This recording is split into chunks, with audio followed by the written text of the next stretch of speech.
Welcome to AASHTO Resource Q&A. We're taking time to discuss construction materials testing and inspection with people in the know. From exploring testing problems and solutions to laboratory best practices and quality management, we're covering topics important to you. Welcome to AASHTO Resource Q&A. I'm Brian Johnson. And I'm Kim Swanson. And today's episode, we're going to talk about a new policy and guidance document that's available on our website. And I'm not sure what the title is. Brian, which document is it? This is a new policy called the AASHTO Accreditation Policy and Guidance on Masonry Unit and Prism Testing. Well, that sounds very interesting to some people, I'm sure, but I have no idea what those are just words to me. But I do know when we have a new policy and guidance document, it's normally because we're trying to solve a problem or add clarification. So why have we created this document? I am going to take you back to 2019 to explain that. Okay. So in 2019, there was an update to a standard C1716, which is the standard specification for compression testing machine requirements for concrete masonry units, related units, and prisms. Now, I'm gonna also explain before you ask that question, what are those things? So a masonry block or a masonry unit or concrete masonry unit is what most people typically call a cinder block. So that Okay. it is like it is a constructed concrete block that has usually two open cells in the middle, and it looks almost like if you stood it on its side or its highest point, it would look kind of like a snowman. Okay. So it would have like two openings. Okay. Are you with me? Or I mean, figure eight? yeah, no, I'm get when you said cinder block, I Yeah, got it. cinder block. Okay. Got it. All right, good.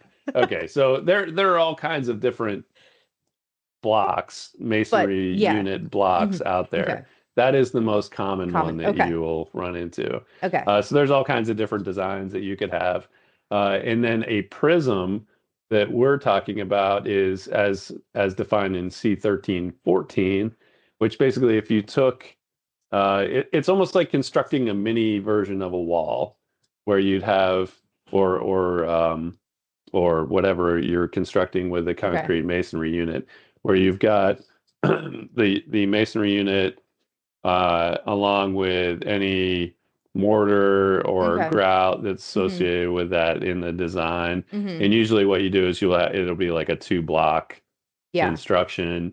And sometimes it's cut down to smaller sizes before constructing it to be tested. So, and that's called a prism?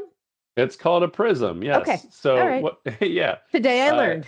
Yeah. So, basically, like what happened in 2019 was in this standard C1716, there was some clarification provided about the bearing blocks on the compression machine. So those would be the parts of the compression machine that are in contact with the specimen being tested. Okay. And there are certain dimensional requirements and ways you determine what those dimensional requirements are.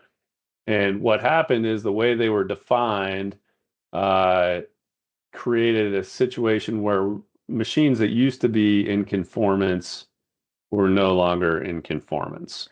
Oh, okay. Yeah, so there's some explanation needed, and really the standard does provide plenty of explanation. But the problem is something happened called COVID-19, and it led to a situation where CCRL was not visiting laboratories to evaluate their compression machines for about a tour long, which is like 2 to 3 years, which is why we're now dealing with that in 2025. And we really started dealing with this in earnest in 2024. Okay. So that's when we started determining if we needed a policy on this and determining what that would look like and having it approved by the administrative task group for publishing. So now in 2025, we have a policy out there. And what it does is it doesn't delve into what they need to do as far as 1716 conformance is concerned. Hmm. But one of the things we found out is that some people are just going to say, well, we don't really care that the machine isn't in conformance for full size specimens because we only test reduced size specimens. So Hmm. if they're going to say that, that's fine. They can do that. But we want to make sure that they understand that we're going to identify that on our directory, Mm. which then creates a situation where those who have a machine that can test full-size specimens get to be recognized for testing full-size specimens. Okay. That way, if you have any clients or agencies that want to require only full-size specimens, they can go on our directory and differentiate between those who can and those who cannot test those specimens. So on the directory, will it list both full size and reduced size, or will it only have reduced size? And if it doesn't have anything, then it means it's both or something? I don't Yeah, know. that's a good question because we have done those things as you Yeah. described in the Yes. past where So, it was ambiguous as to yeah. whether they are, does the lack of extra Yeah. clarification mean that they're good? Yeah. And so I think we've learned we do learn from our mistakes at times, and and we actually explain this in the policy where we're Mm. going to list for C140, which is the concrete masonry unit standard, we're going to list both full-size concrete masonry units and reduced size concrete masonry units. And those, as far as the practical uh, procedures in place for that, those are things that can be done by the testing lab. So if they get a full-size specimen and they have to reduce it to test it in their machine, they can saw cut that in their facility. Um, uh, on the other hand, for C1314, which is the standard for testing prisms, which is what I was talking about, those Hmm. constructed Hmm. prisms, that is going to be clarified by saying C1314 prisms constructed of full-size concrete masonry units, Hmm. and there will be a C1314 prisms constructed of reduced size concrete masonry units. Okay. I know that's kind of a mouthful, but it does provide clarification because people do not um, wet saw those in the laboratory. Mm. What they need to do is have those constructed in the field Mm. by typically by the masons that are building the Hmm. structure. The technician has to have that prism constructed by, somebody who knows what they're doing. I don't think it says that specifically in the standard, but I have asked around to people I know in the industry and said, "Hey, what happens?" Because it doesn't Hmm. really say in the standard who constructs this, and almost every person I asked said the mason constructs those in the field for the technician to take back to the laboratory for testing. Okay. Now, is there any laboratory that would be accredited for both the reduced and full size? So their listing would No, be that never is going to happen. that is never going to happen because Okay. the that is a limiting factor. So if you can Okay. test full size, you can test reduced size. You can? Yep. Okay. Yeah. All So right then. so yeah, but you would the full size would be kind of a uh uh they have broader capabilities Okay. than those testing the reduced size ones. Gotcha. So what we've done in this policy is just explained why this exists and Hmm. what kind of evidence do we need to ensure that their machine. So like some of the laboratories are going to modify their machine to make it conform to the requirements so that they can continue to test full-size specimens. So we've explained in the policy what they need to send in Mm. to us so that we can verify that they have actually adhered to the policy. And that includes things that you'd expect, purchase evidence of the packing slip or showing that they purchased the new bearing surface, pictures of the setup, dimensions, that are required for us to confirm 1716 conformance, measurements, and it just gets into more detail about all the nitty-gritty details that we need to see so that we can confidently state that that laboratory is in conformance with these requirements.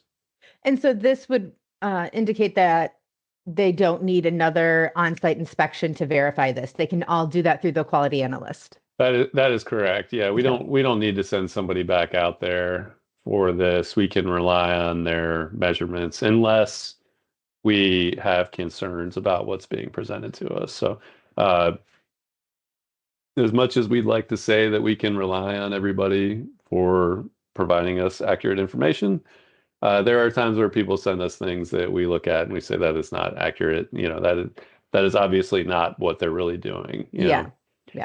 So that's not always the easiest thing to ascertain, but we do our best to do that. There is one other wrinkle in this that I need to go over. Okay. Because it is something that we've never clarified before, but okay, let's iron this wrinkle out. Yeah, starting when this gets published or when this is published, from now on, we will not accredit any testing laboratory for C140 or, well, I guess it didn't really happen with C1314 for laboratories that only test coupons. Now, what is a coupon, right? Yeah, no, I'm learning that all these words have different meanings in masonry things. So yes, please explain coupons to me. I'm sure everybody listening is already familiar with that, but just for me, can you explain that? Certainly. Yeah. So what that is that there are some times when if you are testing in a regularly shaped masonry unit, you may have to basically it's like cutting a notch out of it, like a little side of the wall of the masonry unit for testing. And you can test that it's kind of like in a pinch, you can do this, right? Like it's not meant for like everyday testing. So we're not going to credit anybody who only tests coupons. So the reason why somebody would want to say that they only test coupons is because they're really small, so there's not a lot of restrictions on the size of your compression machine for testing those. So that would be a way if somebody just didn't want to conform but wanted to appear to conform, they might say, "Oh, well, we just test coupons all the time." And it's like, well, you probably don't, but that's why we're not allowing that. If somebody says they only test coupons, is we're not going to allow them to be accredited through our program for those standards. All right. That makes sense. And I'm just laughing to myself every time you say coupon. So I know. It is kind of a strange term. I agree. Like as far as, if you just think of the way we use that term normally. Yeah. So, I mean, English is a very confusing language. It is. For all those different things. It's like a discounted concrete masonry unit. Yeah. I don't get it, but hey, this is what industry standard, this is what they say. That's what they say. I'll roll with it on this one.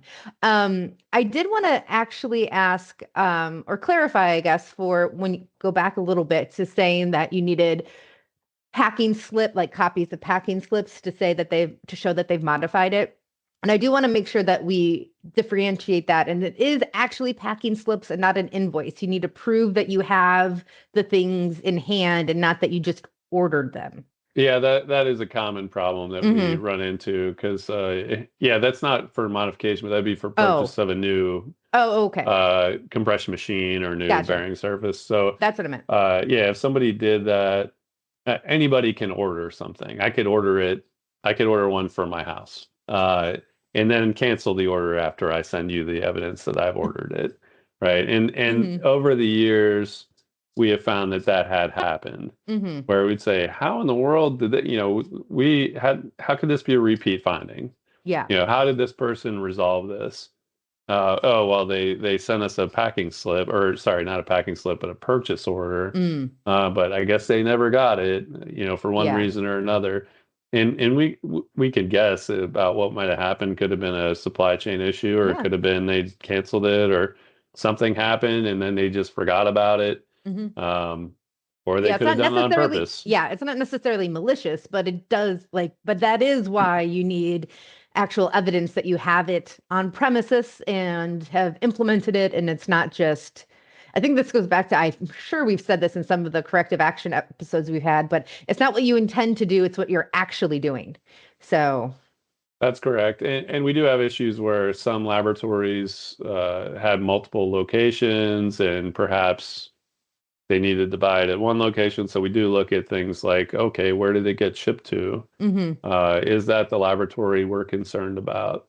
There's all sorts of things that go wrong that we try to keep an eye out on. And yeah, we do our best to catch them, but I won't say that we catch it every time.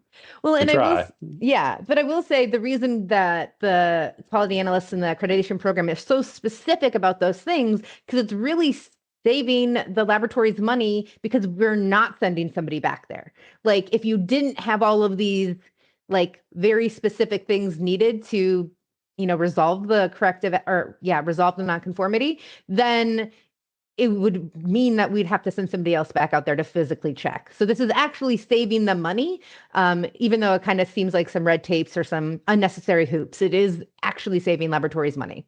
It is. And I know people do get frustrated at times with the amount of detail that we present them with. But what we really try to do is get all the information they need in their hands so that when they're figuring out what to send us, they can get it right the first time. Because one of the big complaints we get is the amount of back and forth that happens with us. So we say, okay, well, if you want to avoid that, this is all the stuff you need to send us. And if you can do that, then there won't be any back and forth needed. Yeah.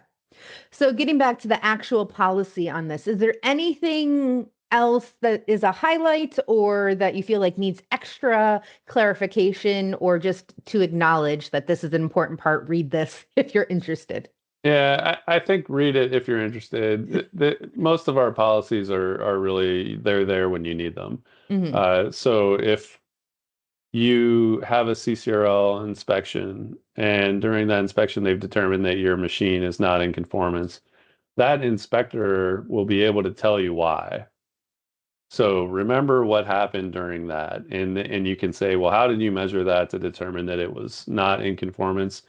And those are going to be the kind of things you're going to have to send us in the end. And it's very detailed in 1716 how you determine whether it's in conformance or not. So I don't want to get into too many details about that. And it's pretty lengthy and a little complicated, frankly. But it's if you can show us that it's in conformance, you'll be okay. But this is mainly like if you get the finding, then this will help you. If you don't get the finding, you don't need to worry about it. You're already good to go. Nice. And if you didn't get the finding, you're probably testing. You're okay to test full size specimens, and we'll be able to list you that way.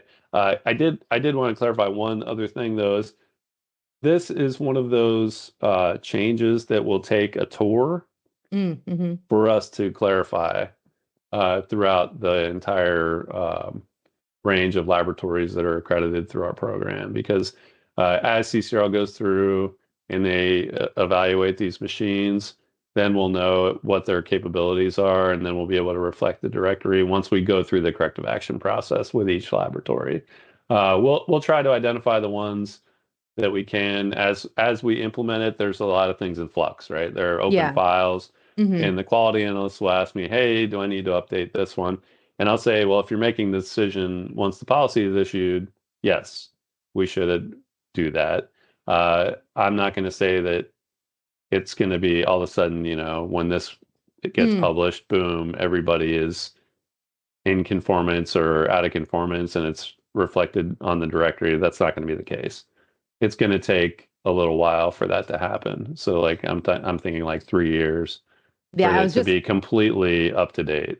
Yeah, I was going to ask what the interval is now generally for CCRL inspections, but it's about 3 years-ish. Yeah, it's about 3 years, give or take. So for clarification, on the AASHTO Accreditation Directory, there may be some laboratories or will be some laboratories that have the listing with no clarification afterwards, and then some with the specific clarification. Right. So if you're searching for an accredited laboratory to work on your project and you want to, if there's no parentheses after the standard, that means we just haven't assessed them, or they haven't gone through an inspection yet. Right. Or like it hasn't been proven that that's one or the other that they conform. Right. If you don't see the full-sized or reduced sized caveat after those C140 and C1314, you'll know that it hasn't been checked yet. Okay. So just keep that in mind for all the specifying agencies and project owners, that will take some time to do that. So there will be some possible confusion. So hopefully this document will help clarify that for both laboratories and project owners. Right. And one thing I'm hoping is that we don't have a lot of laboratories out there that are currently accredited and are only testing coupons, because I think those laboratories will probably be a bit frustrated if they go through the process and then find out, oh, we can't be accredited anyway. But really, they shouldn't have been if that was the case. So if they really want to be in the masonry unit testing business, they're going to have to upgrade their machines. So if you're listening to this and that is you, or get new ones. Yeah, if that's you, start setting money aside for that big purchase. Start saving for that.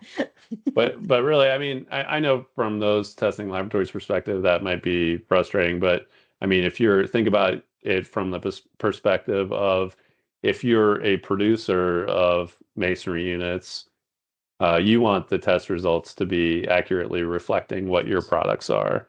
If you're the agency that is specifying those materials be used or products be used, you want to make sure that you're getting accurate information so that the design is right and that you get what you want, right? You get what you're expecting. So, our accreditation and a lot of the services tied to our industry serve more than just one customer. We've got the testing labs, got the producers, we've got the agencies requiring it, we've got the public, right? So those are all things we have to keep in mind. I think this makes sense. I learned so much today about just terminology that I didn't know you could use the word prism and coupon in those manners. So, I mean, truthfully, that's probably all I'm taking away from this episode, but it doesn't impact me necessarily. So I hope our listeners that need this information have absorbed that and learned that today. As we're wrapping up, I wanted to let our listeners know that the 2025 AASHTO Resource Technical Exchange is just around the corner. It is March 17th through the 20th in Bellevue, Washington. So registration is now open. So go to ashtoresource.org/events to learn all the information you can about it and to register for the event. And we hope to see you there. Yeah, and we still are accepting sponsors and other panelists for some of the meeting discussions. Even though we have an agenda posted on our website, we're still kind of working out some of the finer details. And so if there's something you see on there and you say, hey, I would love to participate in that, reach out to us and let us know. Yep. And you can email podcast@ashtoresource.org for that, or just info@ashtoresource.org would be okay for that too. If you were like, oh, I want to be a part of the technical exchange in more than just an attendee. Yeah, and speaking of that email address, I know it's been a while since I've lamented about the lack of emails that come to podcast@ashtoresource.org.